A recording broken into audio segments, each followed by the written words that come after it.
ஆட்சி மாறி போச்சேன்னு அந்த வருத்தத்தில் இருக்காங்க. இதுல ஏதாவது குழப்பம் இருக்குமா, பிரச்சனை இருக்குமான்னு அவங்க அப்படியே பாக்குறாங்க. இப்ப அதாவது பிரதமரை பொறுத்துப்பட்டு என்னன்னா, இப்பதான் ஜெயிச்சு வந்திருக்காரு.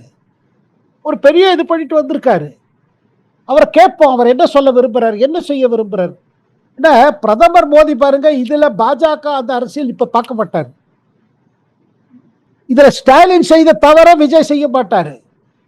ஸ்டாலின் என்ன பண்ணாரு, எடுத்த உடனே டிஎம்கே பாஜக அரசியல் ஒன்று ஆரம்பிச்சாரு. அது காரணம் என்னன்னா, அவரு முதல்ல அந்த மாதிரி விரும்பல.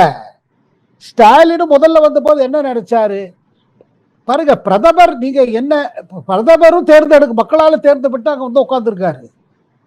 இன்னும் 5 ஆண்டு காலம், இப்பதான் 24 ஆரம்பிச்சது, 2 ஆண்டு ஒன்று 3 ஆண்டு இருக்கு.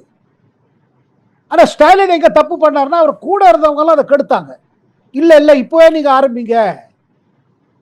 அந்த தப்பான அட்வைஸ் விஜய் ஸ்டாலினுக்கு கிடைச்சது. ஆனா அந்த இதுல இவர் விஜய் விரும்ப தயார் இல்லை.